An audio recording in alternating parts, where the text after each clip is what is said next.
قتل حسین اصل میں مرگے یزید ہے، اسلام زندہ ہوتا ہے ہر کربلا کے بعد۔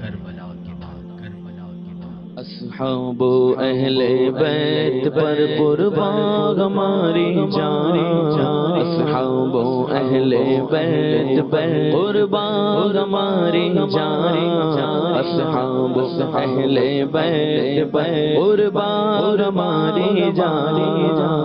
کیوں نہ ہو رتبہ بڑا اصحاب اہل بیت کا، کیوں نہ ہو رتبہ بڑا اصحاب اہل بیت کا، اے خدائے مصطفیٰ اصحاب اہل بیت کا، اصحاب اہل بیت پر قربان ہماری جان، اصحاب اہل بیت پر قربان ہماری جان۔ فدا کروں گی یا صدیق، فدا کا نفس یا عمر، فدا کا عینی یا عثمان، فدا کا قلبی یا حیدر، جانو فدائے اہل بیت، جانو فدائے اہل بیت، اصحاب اہل بیت پر قربان ہماری جان، اصحاب اہل بیت پر قربان ہماری جان۔ فضل رب سے دو جگہوں میں کامیابی پائے گا، فضل رب سے دو جگہوں میں کامیابی پائے گا۔ دل سے جوش جا ہوا اصحاب اہل بیت کا، اصحاب اہل بیت پر قربان ہماری جان، اصحاب اہل بیت پر قربان ہماری جان، اصحاب اہل بیت پر قربان ہماری جان۔ جینا مرنا منی الفت میں عطا ہو یا رب، اور رب جینا مرنا منی الفت میں گو یا رب، اور گو قرب جنت میں عطا اصحاب اہل بیت کا، اصحاب اہل بیت پر قربان ہماری جان، اصحاب اہل بیت پر قربان ہماری جان۔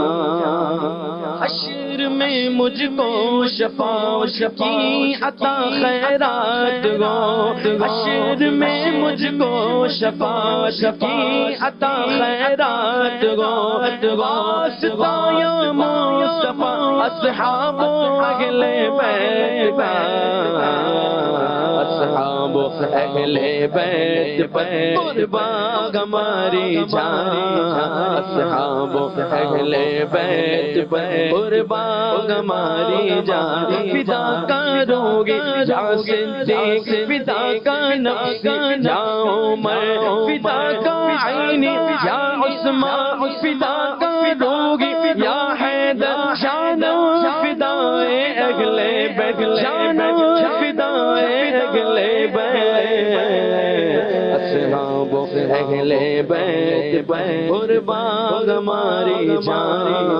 اصحاب اہل بیت پر قربان ہماری جان۔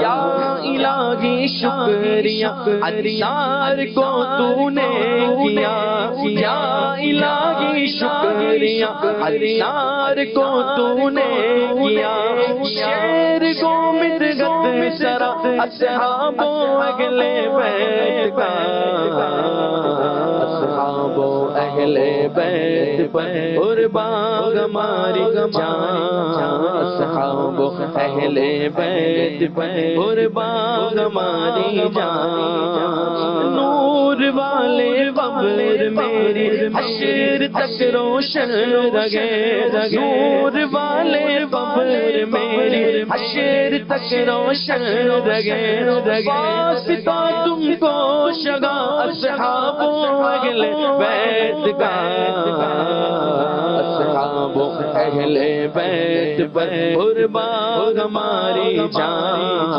اصحاب اہل بیت پر قربان ہماری جان، ہر برس میں حج کرو میٹھا مدینہ دیکھ لو، ہر برس میں حج کرو میٹھا مدینہ دیکھ لو، یا الہی واسطہ اصحاب اہل بیت کا، اصحاب اہل بیت پر قربان ہماری جان، اصحاب اہل بیت پر قربان ہماری جان، اصحاب اہل بیت پر قربان ہماری جان۔ سبحان اللہ سبحان اللہ، جانم فدائے اہل بیت۔ الحمدللہ عز و جل ایک بار پھر پروگرام واقعہ کربلا لے کر حاضر ہیں۔ کل کے پروگرام میں ہم نے پہلا حصہ واقعہ کربلا کا کور کیا تھا، کچھ واقعات بھی بیان کیے، کچھ فضائل بھی بیان ہوئے، ریزن آف کربلا بھی بیان ہوا کہ یہ واقعہ ہوا کیوں، اس کے پیچھے سبب کیا تھا۔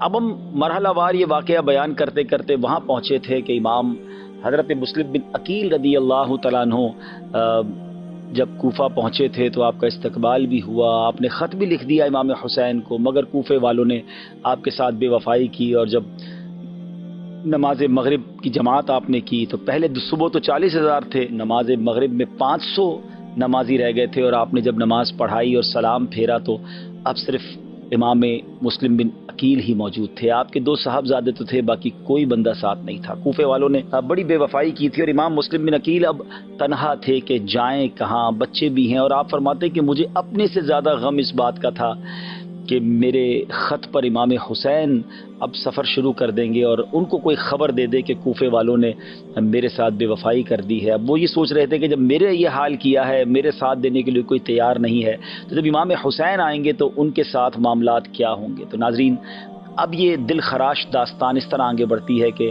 حضرت مسلم بن عقیل اب جائے پناہ ڈھونڈ رہے تھے۔ وہ کوفہ جس میں ہزاروں لوگ آپ کی بیعت کر چکے تھے، جو ہزاروں لوگ آپ کو ویلکم کر رہے تھے، آج کوئی نہیں تھا آپ کا ساتھ دینے والا۔ پھر ایسا بھی ہوا کہ حضرت مسلم بن عقیل نے گھر میں پناہ لی، مگر ابن زیاد کے کارندوں کو پتہ چل گیا، آپ کو گرفتار کر کے گورنر ہاؤس لایا گیا، یہ کہہ کر لایا گیا کہ آپ سے تو مذاکرات کرنے ہیں، آپ سے تو بات کرنی ہے، مگر جب آپ گورنر ہاؤس کی عمارت میں داخل ہوتے ہیں تو ان ظالموں نے پہلے سے ہی دروازے کے دونوں طرف تیر انداز اور تلوار والے لوگ رکھے ہوئے تھے، اور جیسے حضرت مسلم بن عقیل اندر داخل ہوئے تو بلا کسی گفتگو کے آپ پر حملہ کیا گیا، آپ کو شہید کر دیا گیا۔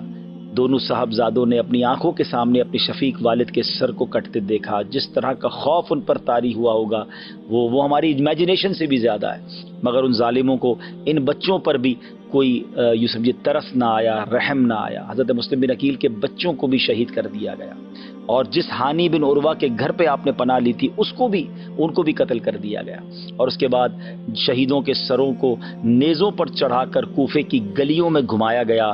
بے حیائی کے ساتھ، سنگ دلی کے ساتھ کوفے کے لوگوں نے مہمان کشی کا گویا عملی طور پر اعلان کیا۔ اب یہ سب کچھ جو ہو رہا ہے یہ 3 ذی الحجۃ الحرام ہے، ایگزیکٹلی یہ وہی دن ہے جس دن امام عالی مقام، امام عرش مقام مکہ پاک سے روانہ ہو رہے ہیں، یعنی جس دن حضرت مسلم بن عقیل کی شہادت ہو رہی ہے۔ اللہ کی قدرت کا نظارہ دیکھیں کہ ایگزیکٹلی یہ وہی دن تھا کہ حضرت امام حسین رضی اللہ تعالیٰ اپنے قافلے والوں کے ساتھ مکے سے روانہ ہو رہے ہیں، اور وہاں جب مکے سے روانہ ہو رہے ہیں تو الوداعی طواف ہوتا ہے، خاندان اہل بیت کے لوگ، خاندان مصطفیٰ صلی اللہ علیہ وسلم کے لوگ الوداعی طواف کرتے ہیں، آہیں ہیں، سسکیاں ہیں، کعبے کے غلاف سے لپٹ لپٹ کر آنسو بہائے جا رہے ہیں۔ اور اس وقت بڑے بڑے صحابہ کرام علیہ رضوان نے اصرار کیا، امام حسین سے عرض کیا کہ حضور ایسا نہ کریں، آپ نہ جائیں، کوفے والوں میں یہ وفا نہیں ہے، آپ کے والد محترم بھی وہیں عراق میں ہی شہید ہوئے ہیں، آپ کے بھائی کو زہر بھی دیا گیا ہے، آپ مت جائیں کوفے۔ اب اس پہ بڑے بڑے نام ہیں، حضرت ابن عباس، حضرت ابن عمر، حضرت جابر، حضرت ابو سعید خدری اور دوسرے صحابہ کرام رضوان اللہ تعالی علیہم مجمعین نے آپ کو بہت کوشش کی، بہت عرض کیا کہ حضور نہ کریں، آپ مت جائیں، مگر امام حسین کی بھی بات بڑی ویلڈ تھی کہ آپ نے کہا کہ پہلے تو کوفے کے لوگوں نے مجھے خط لکھے ہیں اور ایک دو نہیں سینکڑوں لیٹر آئے ہیں، تو اور وہ چاہتے ہیں کہ وہ میرے ہاتھ میں بیعت کریں، اور پھر میں نے اس بات کو کنفرمیشن کرنے کے لیے امام حضرت مسلم بن عقیل کو بھیجا، وہ وہاں گئے، وہاں ہزاروں لوگوں نے ان کے ہاتھ میں بیعت کر لی ہے، ان کا مکتوب مجھے مل چکا ہے کہ حضرت تشریف لائیے، ایوری تھنگ از کلیئر، سب بہتر ہے، تو پھر میرا نہ جانا کیا ہے؟ یعنی میں ان لوگوں کا ساتھ نہ دوں جو مجھے بلانا چاہتے ہیں، لیکن وہاں تو پانسا پلٹ چکا تھا نا ناظرین۔ حضرت مسلم بن عقیل نے جو مکتوب لکھا تھا وہ تو اچھے وقتوں میں لکھا تھا، مگر چند ہی دنوں میں کوفے والوں نے تو بے وفائی کر دی تھی، اور اب کیا ہوا؟ امام حسین 3 ذوالحجہ 60 ہجری کو اپنے اہل بیت، اپنے خدام، کل ملا کر یہ 82 لوگ تھے، 82 نفوس قدسیہ تھے، وہ راہ عراق کو روانہ ہو گئے ناظرین۔ اور اب جب امام حسین راستے میں تھے تو راستے ہی میں حضرت مسلم بن عقیل کی شہادت کی خبر بھی مل گئی۔ اب یہ کتنا بڑا یوں سمجھے دھچکا تھا کہ جس کو سفیر بنا کر بھیجا تھا، جس کے خط پر ہم جا رہے ہیں، انہی کو شہید کر دیا گیا۔ تھوڑی دیر کے لیے تو قافلہ رک گیا، مگر پھر سب کا مشورہ یہی ہوا کہ ہمیں سفر ترک نہیں کرنا چاہیے، ہمیں جانا چاہیے۔ دراصل تقدیر کا جو لکھا تھا وہ ہونا تھا، آپ کے مقدر میں جو فیصلہ تھا وہ پورا، رب کی وہ جو کہتے ہیں مشیت جو ہے وہ پوری ہونی تھی، تو امام حسین نے وہ سفر اختیار کیا۔ اب جب 2 منزل کوفہ رہ گیا تھا تو ایک یوں سمجھیے کہ گھڑ سوار نے اپنے 1000 گھڑ سواروں کے ساتھ، اپنے 1000 لوگوں کے لشکر کے ساتھ امام حسین کے لشکر کو انٹرسپٹ کیا، روکا، اور ان کا نام تھا حر بن یزید ریاحی، اور اس کے ساتھ 1000 ہتھیار والے سوار بھی تھے۔ تو انہوں نے کہا کہ مجھے ابن زیاد نے بھیجا ہے اور آپ کے لیے کہا ہے کہ آپ کو اپنے ساتھ لے کر جانا ہے۔ تو امام حسین نے کہا کہ میں تو لڑائی کرنے آیا نہیں ہوں، مجھے کس بات کی وجہ سے آپ گرفتار کرنے آئے ہیں؟ میں تو تمہارے خطوط کی وجہ سے آیا ہوں، اور مجھے سینکڑوں خطوط لکھے گئے ہیں کوفہ کے لوگوں کی طرف سے۔ اور کہتا ہے مجھے تو معلوم ہی نہیں آپ کو خط لکھے گئے ہیں، ہمارا اس سے کوئی تعلق نہیں، ہمیں آرڈر ملا ہے، ہم آپ کے پاس آ گئے۔ امام حسین نے کہا ٹھیک ہے۔ امام حسین نے پہلے تو وہ خط دکھائے، کافی سارے خطوط دکھائے، اور پھر کہا کہ اگر پھر بھی تم مجھے نہیں جانے دینا چاہتے یا تم نہیں پسند کرتے ہو کہ میں کوفہ جاؤں تو مجھے راستہ دے دو، میں واپس چلا جاتا ہوں، میں لڑائی کرنے تو آیا نہیں۔ ناظرین یہ بات بڑی سمجھنے والی ہے کہ جس کو فائٹ کرنی ہو، جس کو لڑائی کرنی ہو، وہ بچے لے کے نہیں جاتا ساتھ، وہ فیملی کے لوگ لے کے ساتھ نہیں جاتا، وہ بغیر ہتھیار کے نہیں جایا جاتا۔ تو امام حسین تو آپ سوچیے ان کی ازمپشن کیا تھی، ان کی سوچ کیا تھی کہ وہاں تو ویلکم کیا جائے گا، وہاں تو لوگ بیعت کریں گے، حضرت مسلم بن عقیل کے ہاتھوں میں ہزاروں لوگوں نے بیعت کر لی ہے، تو آپ تو اس خیال سے جا رہے ہیں کہ وہاں جا کے اسلام کی دعوت، نیکی کی دعوت، لوگوں کی اصلاح کی باتیں کرنی ہے، اور یہاں تو معاملہ ہی کوئی اور تھا۔ لیکن حر کے دل میں اہل بیت کی محبت بھی تھی، وہ بے ادبی نہیں کرنا چاہتا، وہ کہتا حضور میں مجبور ہوں، مجھے حکم ملا ہے، اس لیے مجھے اس پر عمل کرنا ہے۔ لیکن امام حسین رضی اللہ تعالیٰ یہ فرماتے رہے کہ مجھے واپس جانے دو۔ بہرحال نماز کا وقت ہوا تو امام حسین نے کہا میں نماز پڑھنی، اگر آپ اپنی نماز الگ پڑھنا چاہتے ہیں تو پڑھ لیں۔ تو کمال دیکھیں کہ حر کہتے ہیں کہ نہیں، نماز تو میں نے آپ ہی کے پیچھے پڑھنی ہے۔ امام حسین نے امامت کی، اپنے قافلے والوں کی بھی امامت کی، اور حر اور ان کے قافلے والوں نے بھی آپ کے پیچھے نماز پڑھی۔ مگر ابن زیاد کو کچھ کہتے نا بھنک پڑ گئی کہ حر وہ سختی نہیں کر پا رہے جو کرنی چاہیے، معاذ اللہ اس کا ارادہ تو کچھ اور تھا نا۔ تو اب حر ابن زیاد نے اپنے جاسوس بھیجے کہ جا کر دیکھو کہ حر کا امام حسین کے ساتھ معاملہ کیا ہے۔ اب پیغام یہ آیا کہ آپ یزید کے ہاتھ بیعت کر لیں یا پھر ہم آپ کو گرفتار کر لیں۔ امام حسین فرماتے ہیں کہ مجھے تو بیعت کروانے کے لیے بلایا گیا تھا۔ آپ سوچے تو صحیح کہ کیفیت دل کی کیا ہوگی، مکتوب بھیج کر بلایا گیا، یہ کہہ کر بلایا گیا کہ آپ کے ہاتھ پر بیعت کرنا، اور جب کوفے کے قریب پہنچتے تو کوفے میں داخلہ بھی نہیں مل رہا، اور کہا یہ جا رہا ہے کہ آپ نے یزید کے ہاتھ پہ، اس بدکار کے ہاتھ پہ بیعت کرنی ہے۔ امام حسین نے مدینہ منورہ میں بھی منع کیا تھا، یہاں بھی منع فرما دیا، اور اب جب یہ اطلاع پہنچی ابن زیاد کو کہ وہ بیعت کرنے کے لیے تیار نہیں ہے تو اس بدبخت نے ایک اور لشکر بھیجا، اور اس لشکر کا سپہ سالار ابن سعد کو بنا کر بھیجا۔ اور ابن سعد جب نہیں چاہتا تھا کہ میں معاذ اللہ امام حسین کے شہادت یا ان کے قتل کا بوجھ اپنے سر پہ، وہ بڑی پس و پیش سے کام لیتا رہا، کہا سوچو تو صحیح کہ کس کے خلاف لڑائی ہو رہی ہے، یہ تو نواسہ رسول ہے، وہ نہیں چاہتا تھا کہ یہ گناہ اس سے ہو۔ مگر اب لالچ، آپ کو یاد رہے کہ ابن سعد اس وقت رے کا گورنر تھا، رے جو آج کل ایران کا شہر تہران ہے، تو اس کو یہ کہا گیا کہ ٹھیک ہے، اگر تم نے لڑائی نہیں لڑنی، تم نے گرفتار نہیں کرنا، یا تم نے ان کے ساتھ مقابلہ نہیں کرنا، تو گورنر چھوڑ دو۔ ایک طرف دنیا کی گورنری ہے، ایک طرف دنیا کا مال ہے، اور دوسری طرف اسے یہ احساس بھی ہے کہ میں کتنی بڑی غلطی کرتے جا رہا ہوں۔ یہاں میں ایک اور بات بتاتا چلوں ناظرین کہ جب شیطان دل پر قبضہ کرتا ہے تو انسان سے کیسے کیسے گناہ کرواتا ہے۔ آپ کو معلوم ہے ابن سعد کون تھا؟ یہ کوئی اور نہیں، حضرت سعد بن ابی وقاص کا بیٹا۔ جی جناب، یہ وہی حضرت سعد بن ابی وقاص رضی اللہ تعالیٰ عنہ جو قطعی جنتی ہیں، اور ان کا مرتبہ اللہ اکبر۔ دیکھیں، اور صحابہ جب نبی پاک سے گفتگو کرتے، عرض و معروض کرتے تو کہتے فدا کا امی و ابی یا رسول اللہ، حضور ہمارے ماں باپ آپ پر قربان۔ مگر غزوہ احد کا موقع ہے، حضرت سعد تیر چلا رہے، آپ کو تیر بہت زبردست چلانے آتے تھے، تو نبی پاک ان کے پیچھے سے انہیں تیر پکڑاتے جاتے تھے اور فرماتے تھے اے سعد تیر چلاؤ، تجھ پر میرے ماں باپ قربان۔ یعنی نبی پاک جس صحابی کے بارے میں یہ فرمایا اس کا مرتبہ کیا ہوگا۔ مگر انہی کے بیٹا جب شیطان دل پر قبضہ کرے، لالچ دل پر قبضہ کرے، تو کیا کچھ نہیں کروا بیٹھتی۔ ایک بات پھر سمجھنی ہے کہ بیٹے کی خطا کی وجہ سے، بیٹے کے بدبخت ہونے کی وجہ سے کبھی بھی باپ کو برا بھلا نہیں کہا جائے گا۔ یہ بات ہمیشہ آپ یاد رکھیں، یہ اللہ تعالیٰ کی مشیت ہے۔ کبھی کسی ولی کے یہاں ڈاکو پیدا ہو جاتا ہے اور کسی ڈاکو کے یہاں ولی بھی پیدا ہو سکتا ہے، تو ہمیں کبھی یقیناً والد تو کوشش ہی کر سکتا ہے نا، مگر ہدایت اللہ کی طرف سے، جس کے نصیب میں بدبختی لکھی ہے بدبختی آ جاتی ہے۔ تو بہرحال ذرا غور کیجئے ناظرین، 22,000 کا لشکر جمع ہو گیا، اور یہ ایسا لشکر ہے، یہ عجیب و غریب، دنیا نے کبھی ایسا منظر نہیں دیکھا ہوگا کہ 82 لوگوں کے مقابلے کے لیے 22,000 کا لشکر بھیجا جائے۔ اصل میں یہ جانتے تھے کہ یہ شیر خدا کی اولاد ہے، یہ آل رسول ہیں، یہ اہل بیت ہیں، ان کی رگوں میں اسد اللہ شیر خدا مولا علی کا خون دوڑ رہا ہے، ان سے مقابلہ آسان نہیں ہے۔ 22,000 کا لشکر ہے، اور ان ظالموں نے ایک اور کام کیا ناظرین کہ وہاں فرات نہر قریب ہی تھی، ادھر پانی بند کر دیا، خاندان نبوت کے لوگوں کو پانی بھی نہیں پینے دیا گیا ہے۔ اور آپ یعنی ذرا سوچے کہ پانی قریب ہو اور پانی نہ پینے دیا جائے، یہ بات بہت زیادہ جلدی سمجھ سکتا ہے جو کبھی 1-2 دن فاقے سے رہا ہو۔ 3 دن کے بھوکے پیاسے ہیں، جس میں خواتین بھی ہیں، بچے بھی ہیں، تاکہ ان کے اندر نکاہت آ جائے، ان کی جو قوت ہے وہ تھوڑی ویک ہو جائے، ان سے لڑائی کرنا آسان ہو جائے۔ بہرحال ناظرین، یہ 3 دن بھی گزر گئے، اور اس کے بعد امام حسین رضی اللہ تعالیٰ عنہ نے جس مقام کے بارے میں معلوم کیا کہ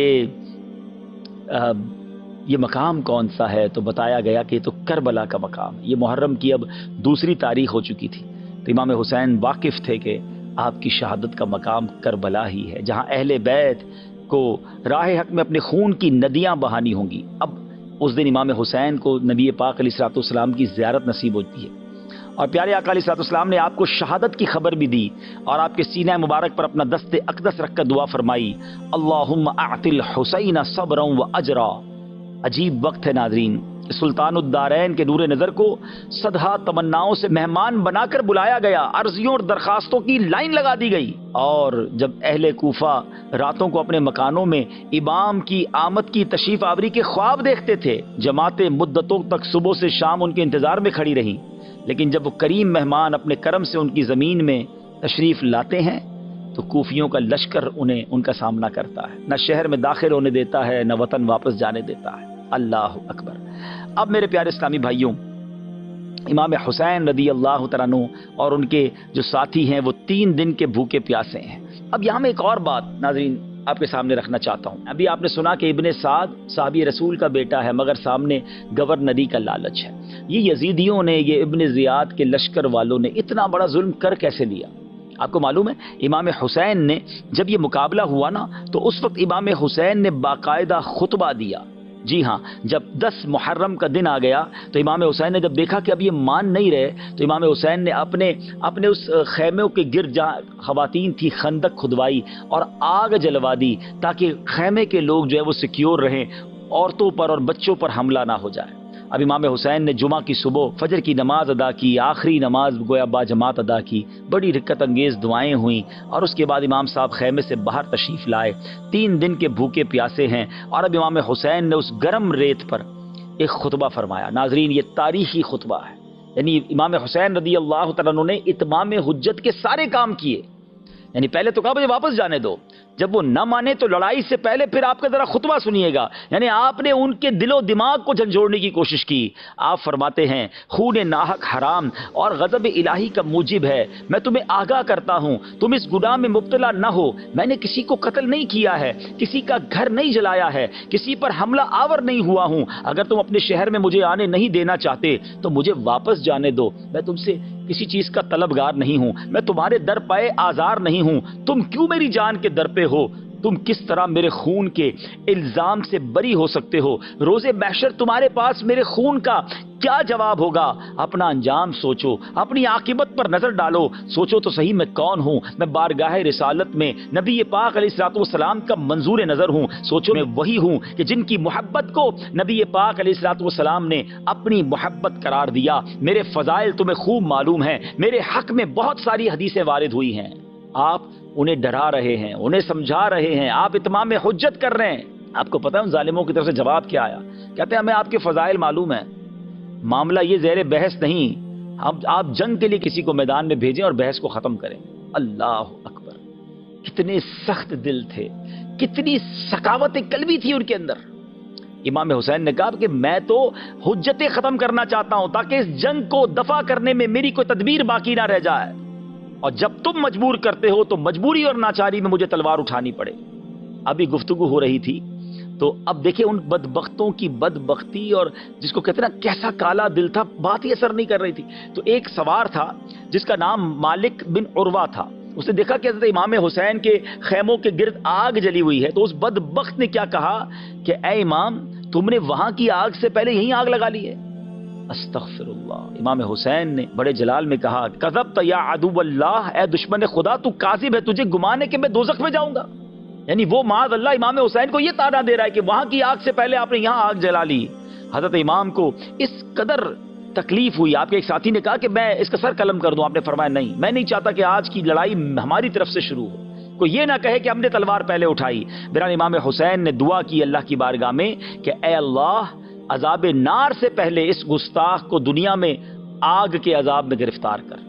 اب کیا ہوا کہ وہی شخص جو یہ بات کہہ کر گیا تھا، اس کے گھوڑے کا پاؤں ایک سوراخ میں گیا، وہ گھوڑے سے گرا اور سیدھا خندق میں جا کر گر پڑا، اسی آگ میں جا کر خود جل گیا۔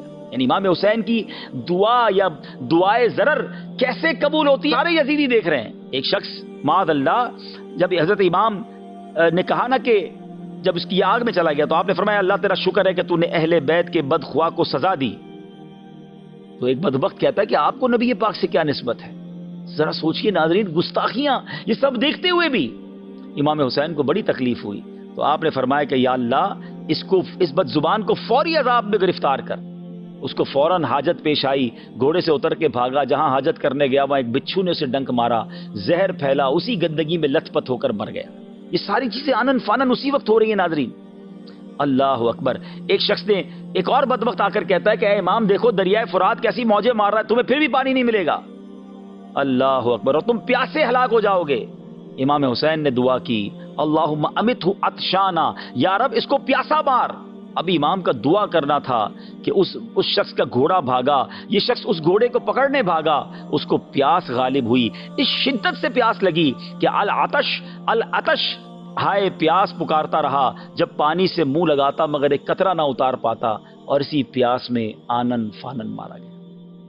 ناظرین یہ ساری کرامتوں کا جو ظہور ہو رہا تھا، یہ بھی ایک اتمام حجت تھی، یہ بھی ان یزیدیوں کو بتایا جا رہا تھا کہ مت کرو، تم اس سے لڑائی کرنے جا رہے ہو، تو اس پر حملہ کرنے جا رہے ہو، جو ہاتھ اٹھاتے ہیں تو بات پوری ہو جاتی ہے، جو نواسہ رسول ہے، مگر ناظرین پھر بھی وہ نہ مانے۔ اب میں آتا ہوں اس سوال کی طرف، ریزن کیا تھا؟ یہ تو کلمہ پڑھنے والے تھے، یہ تو اللہ کو بھی مانتے تھے، اللہ کے رسول کو بھی مانتے تھے، ان کو یہ حدیثیں بھی معلوم تھی، مگر ریزن کیا تھا؟ پھر کیسے اتنا بڑا گناہ ہو گیا؟ یہ بات آج ہم سب نے سیکھنی ہے ناظرین۔ بات یہ ہے کہ جب شیطان دل پر حاوی ہو جاتا ہے نا، جب لالچ انسان پر قابو پا جاتی ہے، تو پھر انسان ایسے گناہ کرتا ہے کہ دنیا حیران ہو جاتی ہے۔ آج بھی ہم حیران ہیں کہ یزیدیوں کو سمجھنا ہی کر کیا رہے ہیں، اللہ کو جواب کیا دیں گے، اللہ کے حبیب کو کیا جواب دیں گے، ساری دنیا لعنت کرے گی ان پر، لیکن نہیں آئی نا سمجھ۔ اچھا یہ ایسا نہیں ہے کہ صرف اس زمانے میں ایسے گناہ ہوئے، کیا آج کے زمانے میں آپ گناہ نہیں سنتے، جرائم نہیں آتے سامنے؟ 5 سال کے بچے کے ساتھ، 2-3 سال کی بچی کے ساتھ، ہیں فلاں واقعہ تو فلاں واقعہ، کسی نے کسی کے ہاتھ کاٹ دیے، ڈرل کر دیا، لوگ اپنی ماں کا قتل کر دیتے ہیں، اپنے والد کو مار دیتے ہیں. مطلب کبھی کبھی یہ واقعات سن کر جھرجھری آ جاتی ہے کہ کیا کوئی انسان بھی یہ کر سکتا ہے؟ لیکن ہو رہا ہے نا. اس کا مطلب کیا ہے کہ ایک لمٹ ہے ہماری. جب اس لمٹ کو بندہ کراس کرتا ہے نا اور شیطانی کاموں میں اتنا انوالو ہو جاتا ہے، لالچ اتنا غلبہ پا جاتی ہے کہ پھر انسان کی آنکھوں پر پردہ آ جاتا ہے.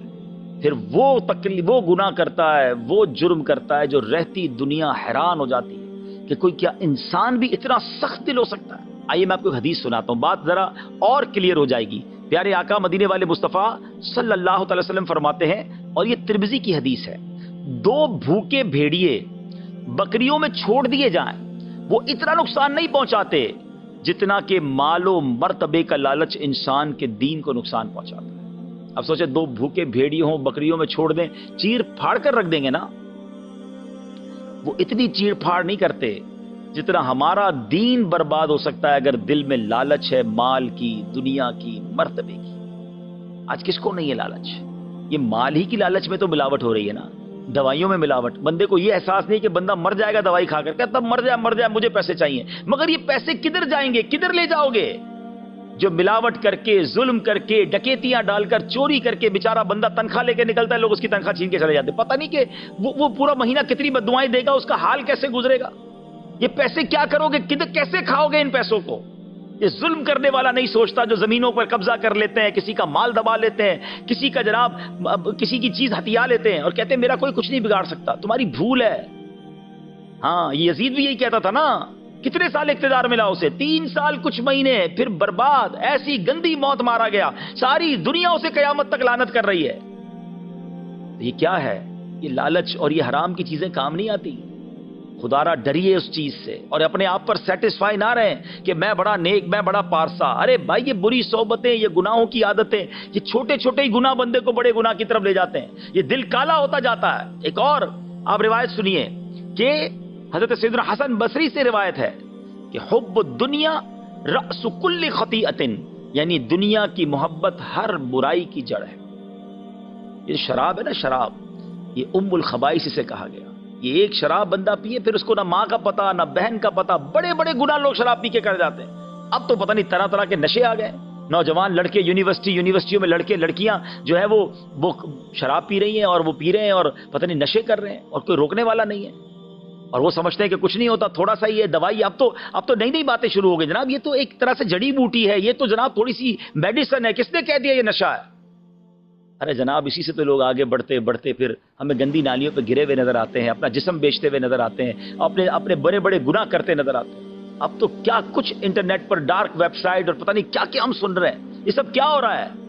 یہ سب شیطان نے ان کے دل مٹھی میں لیے ہوئے ہیں. ان سے وہ جرائم کروا رہے ہیں جو ہمارے تصور بھی نہیں ہم کر سکتے. ہم زبان سے اس کو بیان بھی نہیں کر سکتے. ہم کہتے ہیں یزیدیوں نے کیا، یقیناً بہت غلط کیا، برباد ہو گئے وہ لوگ، ہو بھی چکے اور آئندہ بھی ہوں گے. مگر آج کون سا کام ٹھیک ہو رہا ہے؟ آج بھی تو یزیدی طریقے پر لائف گزر رہی ہے، آج بھی تو شیطان کی باتیں مانی جا رہی ہیں. خدا را اپنے آپ کو بچائیے، اچھی صحبتیں اپنائیے، صحابہ اور اہل بیت کی محبت کی باتیں کیجیے. آج ہمیں اپنے صحابہ، اپنے اہل بیت بزرگوں سے، اللہ والوں سے دور کرنے کی سازش کی جا رہی ہے. طرح طرح کے لوگ آ گئے جناب دین کی انٹرپریٹیشن کرنے، اور وہ چاہتے ہیں کہ کسی طرح ہماری اساس ہی ختم ہو جائے، ہمارا لنک ختم ہو جائے. پہلے صحابہ وہ اصل میں اللہ رسول کے خلاف بات کر نہیں پاتے، تو وہ کہتے ہیں صحابہ کے خلاف بات کرو، اولیاء کے خلاف بات کرو، اہل بیت کے خلاف بات کرو، تاکہ یہ لوگ ان سے محبت نہ کریں اور آخرکار پھر اللہ رسول کو بھی چھوڑ دیں گے. یہ ہم سے ہمارا دین چھڑوانے آئے ہیں، یہ کسی ایجنڈے پر آئے. سمجھیں بات کو، ان سازشوں کو سمجھیں.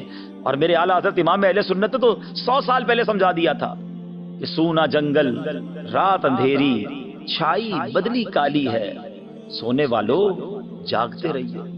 چوروں کی رکھوالی، یہ رکھوالی کرنے والے ہی چور ہیں. آنکھ سے کاجل صاف چرا لیں یا وہ چور بلا کے ہیں، تیری گٹھڑی تاکی ہے اور تو نے نیند نکالی. بہرحال اللہ کرے کہ ہم سمجھ جائیں اور ان بری صحبتوں سے بچیں. اور یزیدیوں نے یہ جو بڑا جرم کیا اس کی وجہ کو سمجھیں. یہ کلمہ پڑھنے والے مسلمان کہلانے والے تھے، مگر پیسے کے لالچ نے، اقتدار کے لالچ نے، ہوس دنیا کی لالچ نے ان سے وہ کروا دیا جو عقل بھی کام نہیں کرتی. ہم بھی کبھی زندگی میں کوئی ایسا گناہ نہ کر جائیں، کوئی ایسی خطا نہ کر جائیں کہ نہ ہم منہ دکھانے جیسے رہیں، نہ ہمارے گھر والے منہ دکھانے جیسے رہیں، نہ ہمارا خاندان منہ دکھانے جیسا رہے. پوری امت کی بدنامی ہوتی ہے بعض اوقات کبھی ایسا کام کوئی کر جاتا ہے.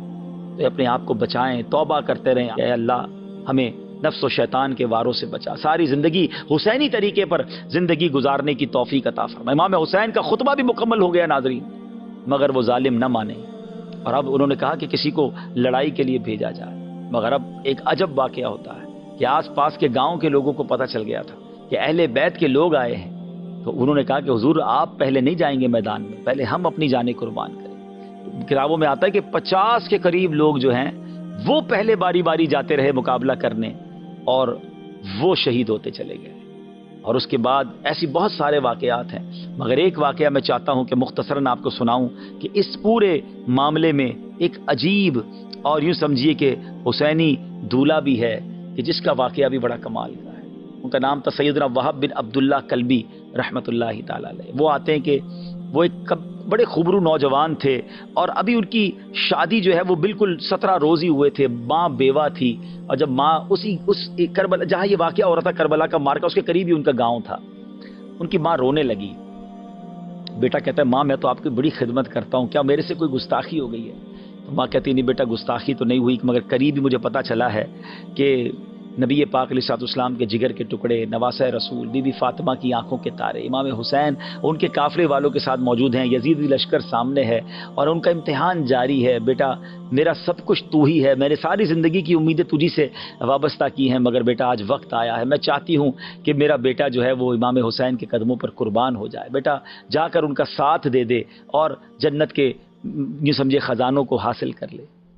مگر بیٹا مجھے یہ بھی لگتا ہے کہ تیری تو ابھی نئی نئی شادی ہوئی ہے. سبحان اللہ. بیٹا بھی کیسا کہتا ہے ماں یہ تم نے کیسے سوچ لیا کہ میں اپنی زندگی اور اپنی جوانی کا خیال کروں گا؟ اس سے بڑی میرے لیے کیا سعادت ہوگی کہ میری جان اہل بیت کے قدموں پر قربان ہو جائے. مگر ماں مجھے تھوڑا سا موقع دے دے، میری زوجہ نئی میری بیوی بنی ہے اور میں چاہتا ہوں کہ اس سے کچھ باتیں کر لوں. تو ماں کہتی بیٹا تو اس کی طرف جائے گا، اس کی باتیں سنے گا، عورت تو ناقص العقل ہوتی ہے، وہ شاید تیرے ارادے کو چینج کر دے.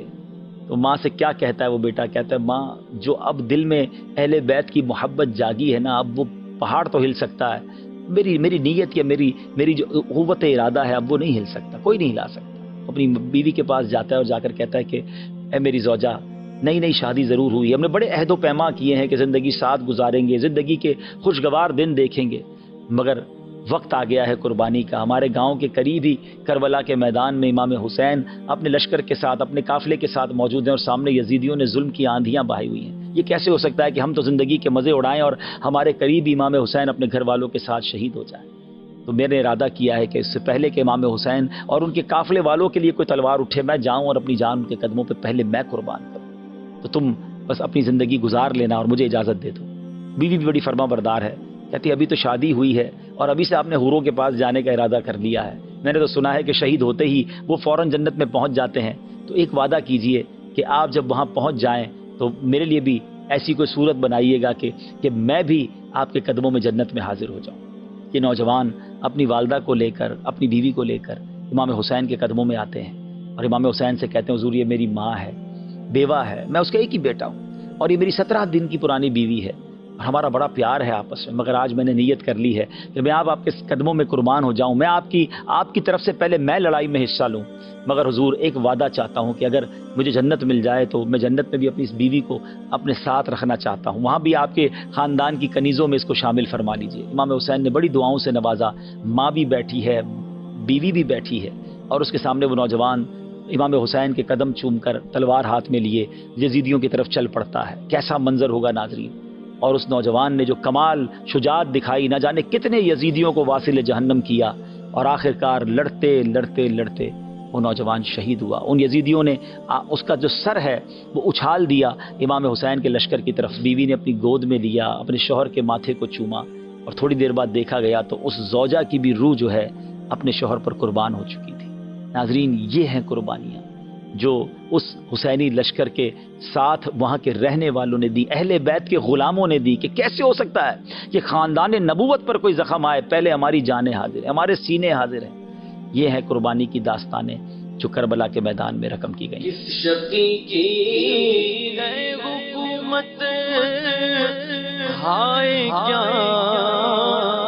اندھیر گئے کس شکتی کی ہے حکومت ہائے کیا اندھیر گئے دن دہاڑے لٹ رہا ہے کاروان اہل بیت دن دہاڑے لٹ رہا ہے کاروان اہل بیت خشک ہو جا خاک ہو گئے خاک میں مل جا پرانا خشک ہو جا خاک ہو کر خاک میں مل جا پرانا خاک تجھ پر دیکھ تو سوکھی زبان اہل بیت۔ اب یہ جب سارا معاملہ ہو رہا تھا اور اہل بیت کے نوجوان جنگ میں سامنے آتے، اس سے پہلے غلامان اہل بیت قربانیاں دے رہے تھے، اب وہاں ایک عجب معاملہ ہوا۔ وہ شخص جس نے سب سے پہلے امام حسین کے قافلے کو انٹرسپٹ کیا تھا، کوفہ نہیں جانے دیا تھا، 1000 گھڑ سواروں کے ساتھ جا کر اس نے یوں سمجھیے کہ روکا تھا، وہ کون تھا؟ حر بن یزید۔ اچھا حر نے کیا کیا کہ حر نے جب یہ سارا منظر دیکھا نا تو حر کی کیفیت بدلنے لگی، اور حر بڑا بے چین تھا، مضطرب تھا، وہ جانتا تھا یہ نواسہ رسول ہے، وہ بیان بھی سن چکے تھے، وہ تقریر بھی سنی تھی انہوں نے۔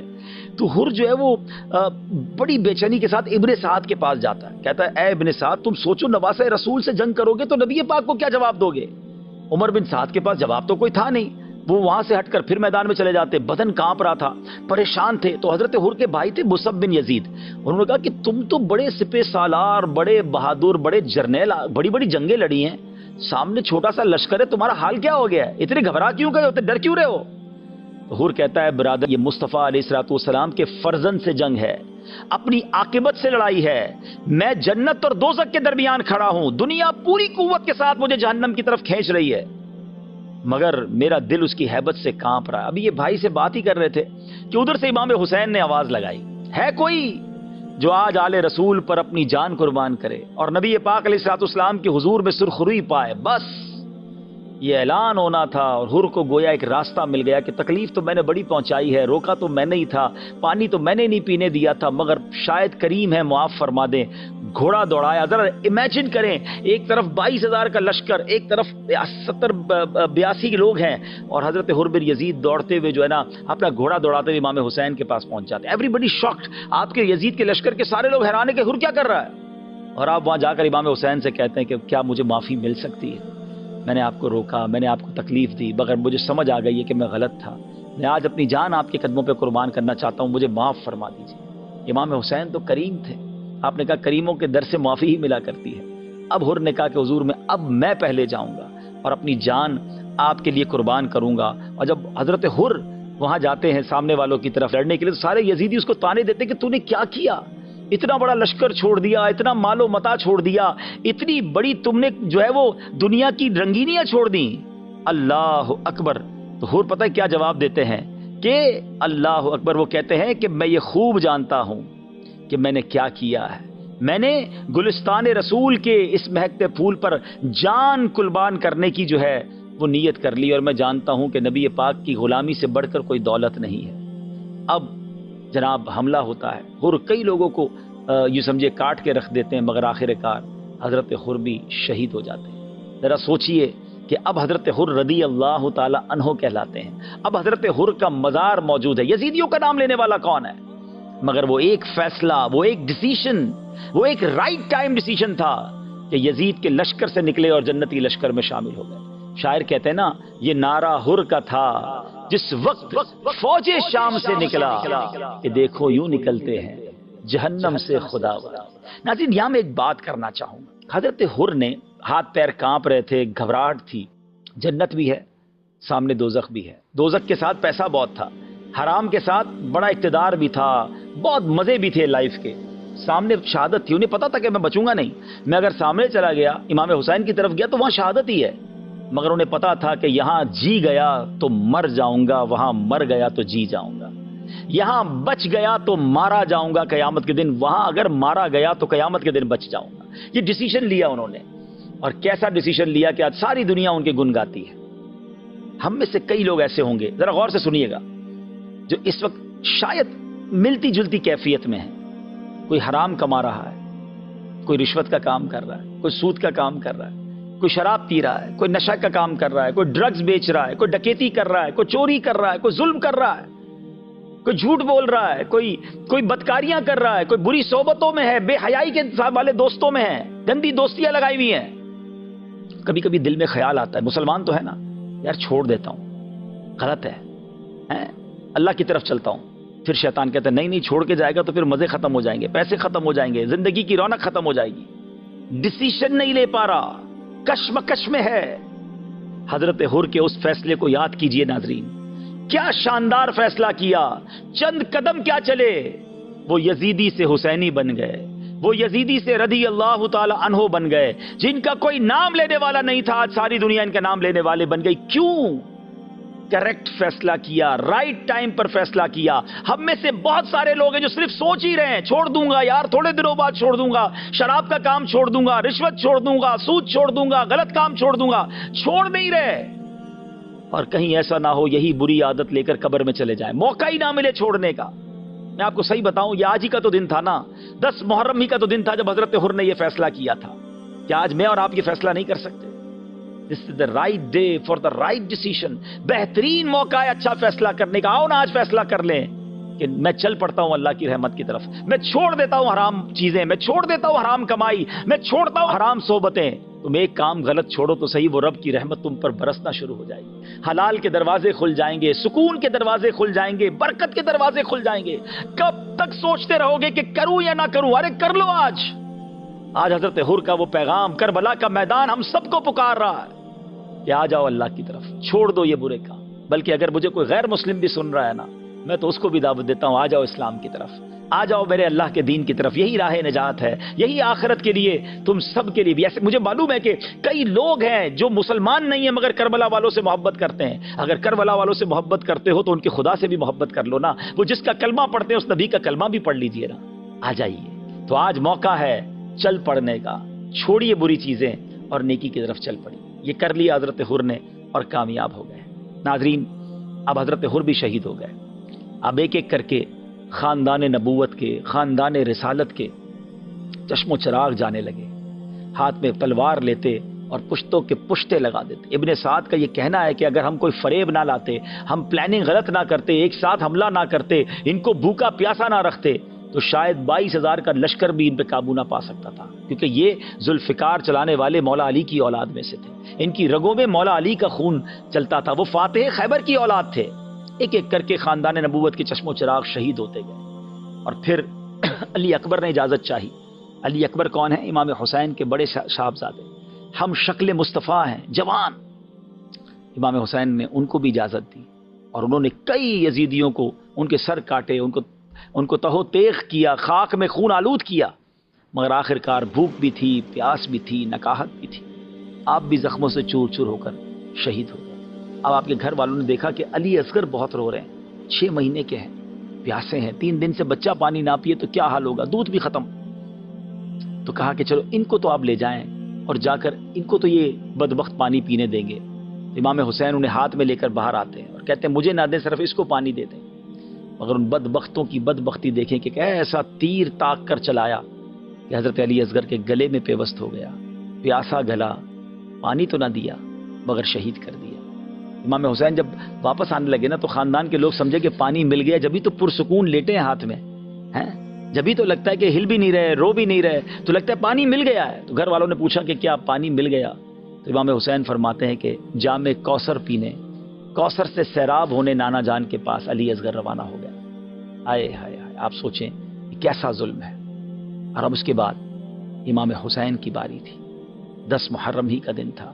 امام حسین اب اس قافلے میں آخری بچتے ہیں عابد بیمار کے بعد، کیونکہ حضرت عابد بیمار تو بیمار تھے. حضرت امام زین العابدین مولا حضرت امام حسین اب ذوالفقار تلوار لے کر جاتے ہیں اور بہت سارے یزیدیوں کو خاک و خوب میں نہلا دیتے ہیں. جس طرف رخ کرتے ہیں لشکر کا لشکر تہو تیغ ہو جاتا ہے، مگر آخر کار آپ بھی پیاسے تھے، کئی دنوں کے پیاسے تھے، زخموں سے چور چور ہو کر آپ بھی شہید ہو جاتے ہیں۔ ان ظالموں کو اس پر بھی بس نہیں ہوتی، آپ کا سر انور تن سے جدا کر کے وہ ظالم نیزے پر اٹھاتے ہیں، مگر ناظرین جب ان کا سر انور نیزے پر اٹھایا جاتا ہے تو اس وقت بھی آپ کا سر انور تلاوت قرآن کر رہا ہوتا ہے۔ اللہ اکبر۔ امام حسین نے کربلا کے میدان میں آپ کے قافلے والوں نے نمازیں بھی ادا کی اور نیزے پر جو سر انور نے تلاوت کی، یہ سب ہمارے لیے میسج ہے۔ عبادت ہو تو ایسی ہو، تلاوت ہو تو ایسی ہو، سر شبیر تو نیزے پہ بھی قرآن سناتا ہے۔ اب ذرا سوچے کہ ہم حسینی بھی کہلائیں، پنجتن کے غلام بھی کہلائیں، نہ ہمیں نماز پڑھنے کا شوق، نہ تلاوت قرآن کا شوق، بتائیں نا یہ کیسی غلامی ہے۔ امام حسین تلوار کے سایوں میں نماز پڑھیں، ہم اپنے بیڈ روم میں رہیں اور ہماری فجر کی نماز قضا ہو جائے، ہم آفس میں جائیں تو ظہر اثر مغرب قضا ہو جائے، ہم دوستوں میں جائیں تو عشاء قضا ہو جائے۔ یہ کیسی حسینیت ہے، یہ کیسی پنجتن پاک کی غلامی ہے۔ ان کا سر انور تو نیزے پہ تلاوت کرے اور ہمیں تلاوت قرآن کرنا ہی نہ ہے، یا بڑی تعداد ہم میں وہ ہے جو پورا سال قرآن نہیں پڑھتی ہے۔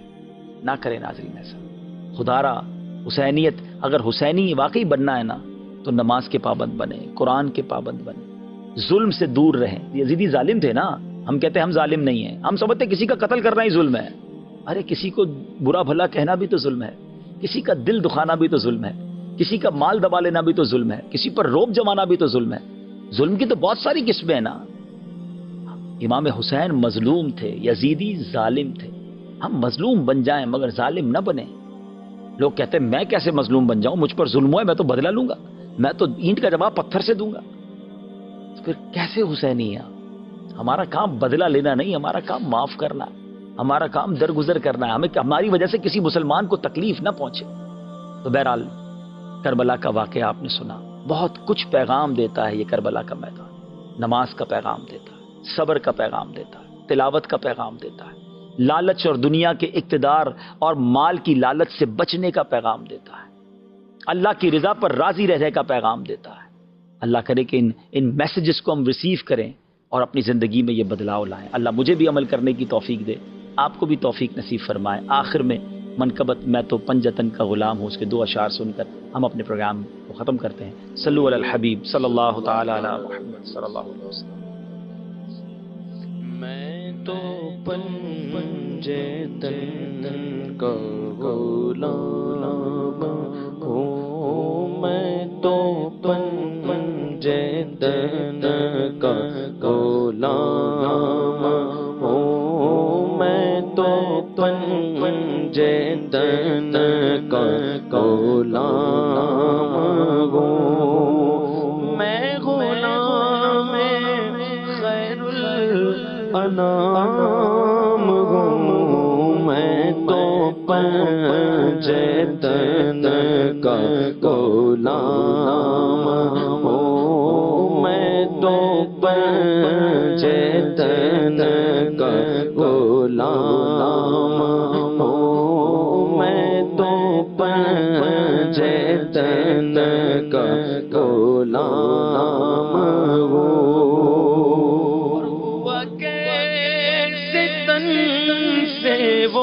وہ سر جدا جگہ عشق گو مگی کربلا میری بات اون کی بات گئے میرے سامنے وہی ذات گئے وہی جن کو شیر خدا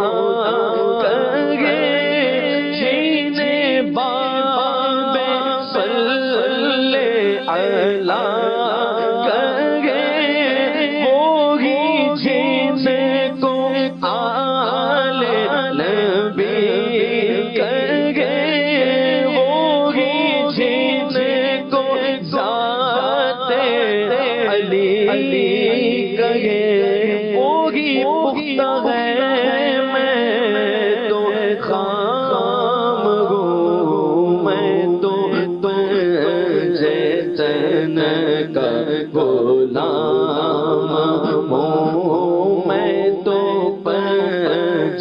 تن کا غلام ہوں۔ قتل حسین اصل میں مرگ یزید ہے، اسلام زندہ ہوتا ہے ہر کربلا کے بعد۔